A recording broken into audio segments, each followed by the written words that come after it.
Aşkın vasileden kalpten dökülür kirler.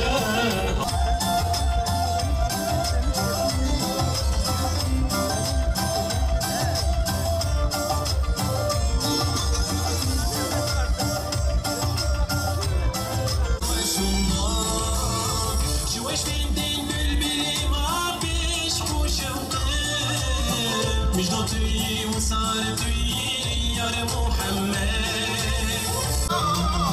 كل كان يوم زور بدا عرضها سيمان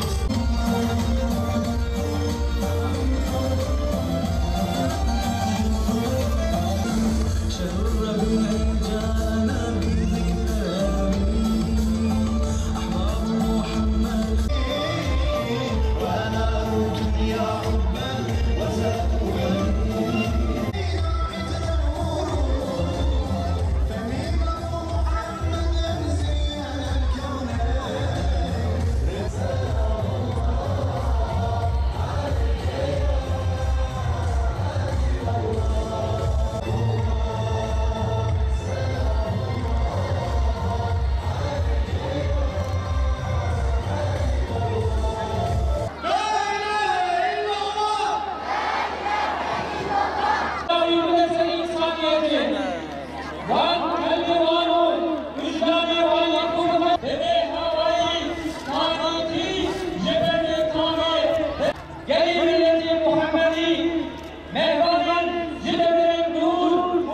Selam olsun ümmetin tek önderine, haline ve ashabına. Değerli kardeşlerim, değerli hanımefendiler, sevgili çocuklar, tekrar hoş geldiniz, safalar getirdiniz diyorum.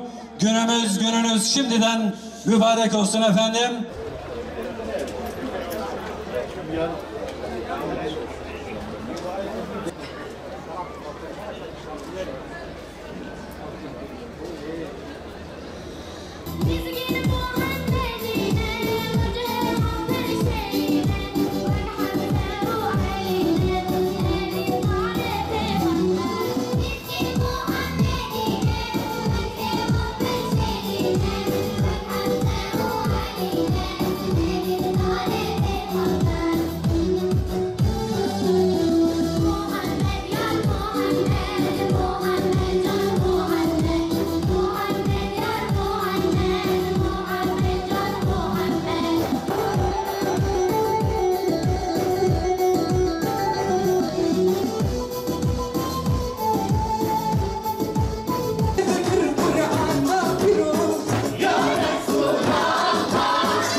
Peygamber sevdalısı Batman halkı yeni bir güne imzasını atmıştır bugün. Özellikle etkinliğimize saatler kala Batman halkı ve çevresindeki iller buraya akın ettiler. Çok güzel ve duygulu ve salavat tekbirlerle, bol bol salavat tekbirlerle geçen bir etkinlik oldu. Özellikle etkinliğimizin sonunda bu etkinliğe gelmeden önce, aylar öncesinde yaptığımız hazırlıklarda bize katkı sunanlara teşekkürlerimizi sunup onlara Allah-u Teala onlardan razı olsun.